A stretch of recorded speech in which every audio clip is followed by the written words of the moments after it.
নমস্কার। আজকের বিশেষ বিশেষ সংবাদ। প্রথমেই দেশে E20, E85 এবং E100 এর সাফল্যের পরে সাধারণ মানুষ নতুন দাবি তুলেছেন যে আমরা E200 চাই। সাংবাদিক জিজ্ঞাসা করেন E100 মানেই তো 100% ইথানল, তাহলে E200 কি? তখন একজন জানান যে আমাদের গাড়ির ট্যাঙ্কে এখনো যেটুকু সামান্য পেট্রোল রয়ে যাচ্ছে সেটুকু বার করে নিয়ে সরকার সেখানে ইথানল ভরুক। এরপরে কিছু মানুষ উৎফুল্ল হয়ে E500-এরও দাবি তুলেছেন। তারা বলেছেন আমরা গাড়ি রাস্তায় চালাতে চাই না, সরাসরি বিমানের মতো আকাশে ওড়াতে চাই। এদিকে দেশের মা, মাসি, কাকিমা, বৌদি এবং গার্লফ্রেন্ডদের মুখে হাসি ফুটেছে। তাদের বক্তব্য, যে জিনিস এতদিন বোতলে যেত সেটা এখন ট্যাঙ্কে যাচ্ছে। একদল মহিলা নীতিন গডকরিকে বর্ষসেরা পরিবার রক্ষা পুরস্কার দেওয়ার দাবি তুলেছেন। কিছু মদ্যপ ব্যক্তি অভিযোগ করেছেন দেশের সমস্ত কাঁচামাল গাড়িতে চলে যাচ্ছে। ট্রাফিক জ্যামের নতুন সমস্যা দেখা দিয়েছে। লাল সিগন্যাল পড়লেই কিছু মানুষ সাইলেন্সারের পিছনে ভিড় করে নিঃশ্বাস নিচ্ছেন। এদিকে গন্নে কি ক্ষেত মে জোড়া জুড়ি গানের সুবাদে যে সমস্ত প্রেমিক প্রেমিকারা আখের ক্ষেতকে তাদের ঠিকানা হিসেবে বেছে নিয়েছিলেন, তারা এখন আখের ক্ষেত খুঁজেই পাচ্ছেন না। সমস্ত আখ প্রসেসড হয়ে নীতিন গডকরির ছেলের কোম্পানিতে চলে যাচ্ছে এবং সেখান থেকে আমার আপনার গাড়িতে। আমেরিকার বিজ্ঞানীরা এই খবরে উদ্বেগ প্রকাশ করে জানিয়েছেন যে তারা ইন্ডিয়ার থেকে অনেক বেশি পিছনে পড়ে গেছেন। তাই তারা আমাদের পরিবহন মন্ত্রী নীতিন গডকরি জিকে নাসাতে 2 বছরের ইন্টার্নশিপ অফার করেছেন। এতক্ষণ ধরে ভাট বকা সহ্য করার জন্য আমাদের পুরুষ দর্শকদের জন্য রইল একটি সুন্দরী মামনির ছবি, আর আমাদের মহিলা দর্শকদের অনুপ্রাণিত করার জন্য রইল একটি হ্যান্ডসাম যুবকের ছবি।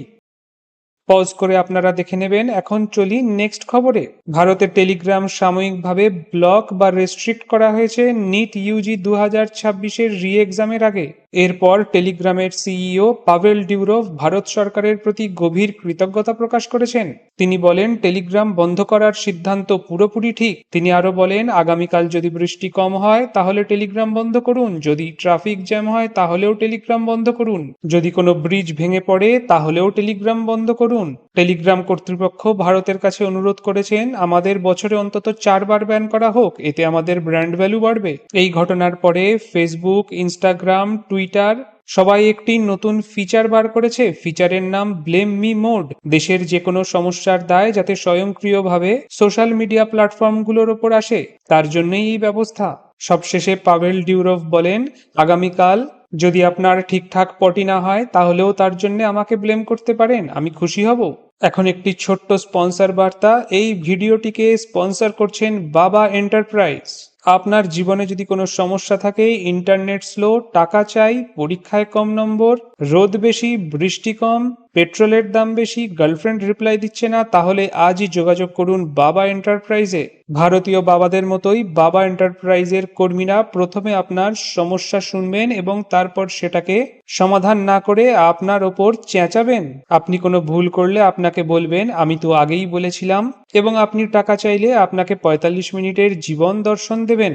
আমাদের একজন সন্তুষ্ট গ্রাহক জানিয়েছেন আমি কোনো সমস্যার সমাধান পাইনি, কিন্তু বকা খেয়েছি এবং অনেক ফিলোসফিক্যাল জ্ঞান শুনেছি, অভিজ্ঞতা অসাধারণ। তাই আজই যোগাযোগ করুন বাবা এন্টারপ্রাইজে।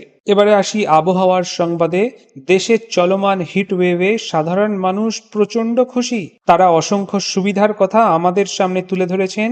প্রথমেই তারা বলেছেন যে গ্যাস আমাদের দরকার হচ্ছে না, আমরা গরমে ছাদেই রান্না করে নিতে পারছি। অনেকে আবার বলেছেন যে জামা কাপড় ধুয়ে রোদে যদি তারা ছুঁড়ে দেন তাহলে জামা কাপড় আপনা আপনি শুকোচ্ছে এবং ইস্ত্রিও হয়ে যাচ্ছে। যদি আরো একটু বেশি গরম পড়ে তাহলে হয়তো কাপড় ভাঁজও হয়ে যাবে। এদিকে যাদের লো বিপি ছিল তারা খুব খুশি। তারা বলেন আমাদের প্রেসার সবসময় কম থাকতো, কিন্তু এখন বাইরে 10 মিনিট হাঁটলেই আমাদের প্রেসার বেড়ে যাচ্ছে। এদিকে দেশের সমস্ত পার্কগুলির মালিক প্রচন্ড ক্ষতিগ্রস্ত, কারণ প্রেমিক প্রেমিকাদের মধ্যেও বিহেভিয়ারে পরিবর্তন এসছে। তারা এখন এই ছায়া খুঁজে নিজেদের বাড়ির মধ্যেই বসেছেন এবং ফোনে ভিডিও কলে চ্যাট করছেন। এদিকে সরকারি স্কুলগুলোতে একটি মাত্র পাখার নিচে বসার জন্য সমস্ত ছাত্রকে নতুন করে পরীক্ষা দিতে হচ্ছে। যিনি পরীক্ষায় প্রথম, দ্বিতীয় এবং তৃতীয় হবেন তারাই একমাত্র পাখার তলায় বসতে পারবেন। বাড়ির গিন্নিরা সকলেই খুশি, কারণ তাদের কর্তারা তাদেরকে আর চাটা একটু গরম করে দাও বলে বিরক্ত করছেন না। চা সবসময়ই গরম থাকছে। সবচেয়ে বড় সুবিধা পেয়েছেন আবহাওয়া বিশেষজ্ঞরা, কারণ তারা প্রতিদিন একই কথা বলে ঠিক প্রমাণিত হচ্ছেন যে আজও গরম থাকবে। সর্বশেষ খবর, এক ব্যক্তি দুপুর 3টে স্কুটারের সিটে বসার সাথে সাথে উঠে পড়েছেন। সাংবাদিকরা জিজ্ঞাসা করলে তিনি বলেন, না না, আমার জীবনের কিছু সিদ্ধান্ত নিয়ে পুনর্বিবেচনা করার কথা মনে পড়ে গেল, তাই আমি সিট থেকে তাড়াতাড়ি উঠে গেলাম। এবারে রইল আপনাদের জন্য একটি ধাঁধা। বলুন ইনি কে? ইনি যখন আসবেন বলে সবাই ধরে নেন তখন ইনি আসেন না, আর যখন কেউ এনার কথা ভাবেনও না তখন আসেন। দেশের অর্থনীতির ওপর এনার প্রচুর প্রভাব। ইনি বেশি এলেও সমস্যা, ইনি কম এলেও সমস্যা। আবার অনেকেই ইনি এলে বিরক্ত হন, অনেকেই ইনি এলে খুশি হন। আমাদের দেশের কৃষকেরা এনার দিকে তাকিয়ে থাকে। হ্যাঁ, সঠিক ধরেছেন, ইনি হলেন বৃষ্টি। আজকের মতো সংবাদ এখানেই শেষ হচ্ছে। নমস্কার।